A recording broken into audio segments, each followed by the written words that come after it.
Okay, so what do we have here? Bradley Cooper. Why Bernstein nose row is complicated. I'm sorry to have to break it to you all, but one of our favourite actors, Bradley Cooper, is now being accused of doing a racism. We're not safe till his head is mounted on my wall. I say we kill the beast. Okay, so let's get into this. Why Bernstein nose row is complicated. So if at any point you feel patronised, by which I mean you feel like I'm speaking down to you, that's what patronise means, okay? If you feel that at any point, just remember I didn't write this article. It's taken from the BBC News website, which just for some reason assumes that everyone who's reading it is mentally challenged. They're mentally subnormal. I don't know why all the articles have this tone on the BBC News website, but it is what it is. They write their articles as though anyone reading them could potentially be a retard. Actually, I think I do know why they write like this. I think anyone who's writing articles for the BBC is probably a similar profile of person, and they're people who still believe that their master's degree in broadcast journalism from a former polytechnic university makes them part of a social elite. They have esoteric knowledge and they're speaking down to us council estate dwelling yobbos. Listen to this. Listen to the tone, right? Because listen, okay? Are you sitting comfortably? Then I shall begin. Actors transforming themselves for roles is incredibly common, whether it involves changing their body, hair colour, or even using prosthetics. Did you know that actors wear makeup? But Bradley Cooper's depiction of the late West Side Story composer Leonard Bernstein, attracted criticism in recent days over the size of his nose. Now, why would that bother anyone, you're thinking? And again, the people it might bother are the people it doesn't bother. The first trailer for Maestro, released earlier this week, shows Cooper wearing makeup, shock horror, to make his nose look bigger, shock horror, which some have suggested plays up to an offensive Jewish stereotype. Now, if in the film this is a big thing, they make a big thing out. It's like, oh, look at this schnoz, look at that, he's one of us. That is potentially problematic, complicated. But I just don't think that is going to be one of the main points of the role. Focus on the fucking story. Nobody cares about how big his nose is. It's not important unless you are mental. Sounds like you're projecting. I'm no Sigmund Freud. I have watched a lot of YouTube videos. I'm no Sigmund Freud, but it sounds like a you problem. Bernstein's family members defended Cooper. Okay, the article's finished. We can go home, can we? Oh, we cannot. We must make a big song and dance out of this molehill. Looks like the cows have come home to roost. In a statement saying they were perfectly fine with the Oscar-nominated actor's portrayal and that it breaks our heart to see people misunderstanding his efforts. They're not misunderstanding his efforts. Don't worry, Bernstein's family. Nobody actually thinks that Bradley Cooper or the people making this film are problematic or racist. Nobody actually thinks that. Anyone who has a problem with a bit of prosthetic makeup to make Bradley Cooper's nose very slightly bigger, anyone who has a problem with that is either on the spectrum, over there somewhere, or a manipulative, narcissistic, sadistic, Machiavellian, psychopathic, and narcissistic twat. Those are the two options, okay? Cooper himself is not Jewish, which has drawn criticism and reignited a debate. It's reignited a debate, has it? It's reignited my anus, because it's cringe. And you all know what happens to my anus when I cringe. Anyone who talks like this, can you imagine speaking to someone? Oh, it's reignited a debate. Shut up! What's wrong with your brain, Spectrum boy? It's reignited a debate about casting, which has plagued Hollywood for many years. Oh! Has it? Or are we bending to the will of Spectrum dwellers? Oh, it's problematic. It's reignited a debate. Has it?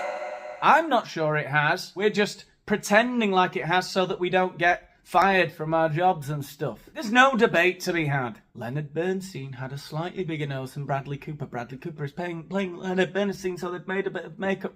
That's it. It ain't fucking Mickey Rooney in Breakfast at Tiffany's. You cannot go on or keep ringing my bell. You disturb me. It's plagued Hollywood for many years. Whether or not characters from minority groups should only be played by actors who share the same attributes. This is not the first film to be at the centre of a row about lived experience and authentic casting. This is digital blackface. In 2018, Scarlett Johansson backed out of playing a transgender man in Rub and Tug. So, Scarlett Johansson, a biological female, was forced to pull out of a role where she would be playing a... Okay, good luck finding somebody on the intersectional characteristics chart that can do a better job than Scarlett Johansson. Do they meet all of it? Have we found them on the back? I sunk your battleship, I found it! The coordinates are perfect! He is perfect for the role. Can he act? Not so much. Will he draw money at the box office? None at all. Will we be called problematic in a BBC News article? No! Let's cast him. Him. All right, no, I got it right. Tom Hanks, who played a gay man dying of AIDS in the 1993 film Philadelphia, said last year that as a straight man, he could not play such a character today.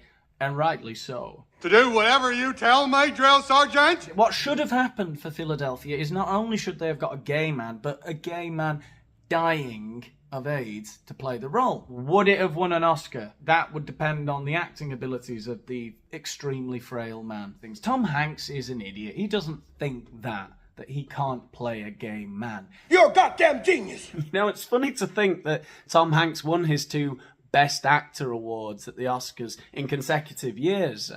In 94 for Philadelphia, playing a gay man, and then in 95 for Forrest Gump, where he played a retard. How times have changed. No Hollywood actors would be taking on those roles now. Certainly not so close together. Yet less than 30 years ago, we were celebrating Tom Hanks. He can do it all! Gays, retards, the man's a genius! Eddie Redmayne also recently reassessed his role in the 2015 film The Danish Girl, saying his decision to play a T-gender woman was a mistake. Translation: please don't cancel me. I'll be a good little jellyfish. Other examples of what? Spineless spazzery.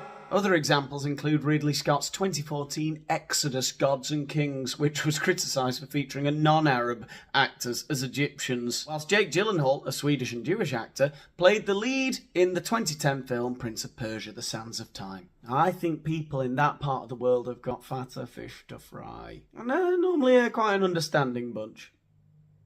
This really is insane. I mean, look at this lady, Marley Maitland, the only deaf actor to win an Oscar in the 1986 drama Children of a Lesser God, has also spoken out on behalf of deaf actors. Enough is enough.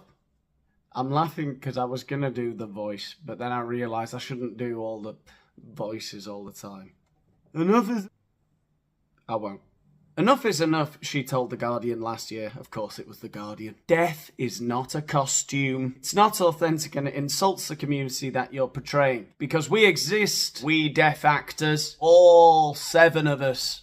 Well, you may scoff. I know I did. I heard that deaf actress talking. I scoffed. I went, that's how I scoff. I go, well, her complaints haven't fallen on deaf. Her voice is being heard. Disney have hired a deaf actress. That's right, Alaqua Cox has been hired to play the role of deaf Native American superhero Echo. And she just so happens to be deaf and Native American herself. It's the role she was born to play, baby. She's also an amputee.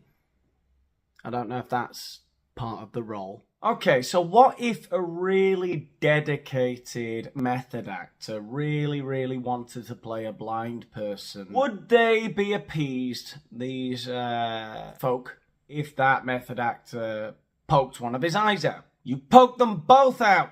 I'm sorry, but you haven't got the part. What? I know you poked your eyes out and everything, but the part was written for a blind pygmy, so sorry. What a time to be alive. You know, everything has to be a battle now. Everything we consume has to be breaking some sort of social norm or challenging an idea or, breaking down a barrier of some kind. You come home after a long day at work now and your job is so meaningless and boring and not really challenging, most of us. You know, there's no real adversity. So you need to find problems in your mind and on the television. You turn on a superhero series and Spider-Man isn't good enough for you anymore. No, it has to be some deaf Native American girl who's missing a leg. You know, that's breaking down my mind. I don't want to see Baywatch. I want to see this, right? Because that is really challenging me.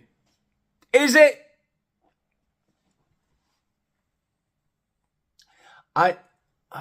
It's just 10 days before I was born. Do you know the barrier that was broken down 10 days before I was born? The Berlin Wall! Very profound. Nice analogy. And we let all those crazy communists in. No. Poor sausages. After all they went through. And all they're putting us through. No. Why is anyone pretending to care about the size of Bradley Cooper's prosthetic nose in the biopic about Leonard Bernstein? Because...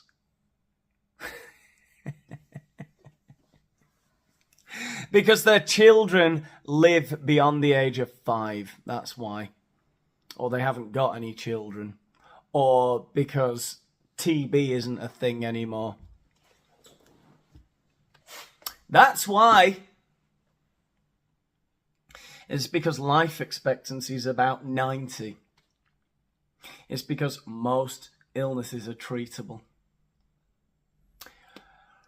With progress, there are consequences, you know.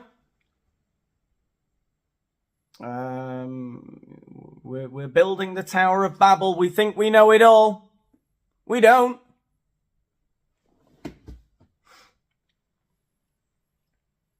We need to find meaning. We need to find meaning from all of this. And you can find meaning here on the Daniel Boland channel. Who's Daniel Boland? Remember to subscribe to never miss another video, right? And to click in the description under this video. I've got my links to Facebook, Instagram, and Twitter. That will help you stay notified when I, upload a new video. Every little helps, you know. Go and find me all over the internet. I'm there. I'm here. I'll see you in the next one.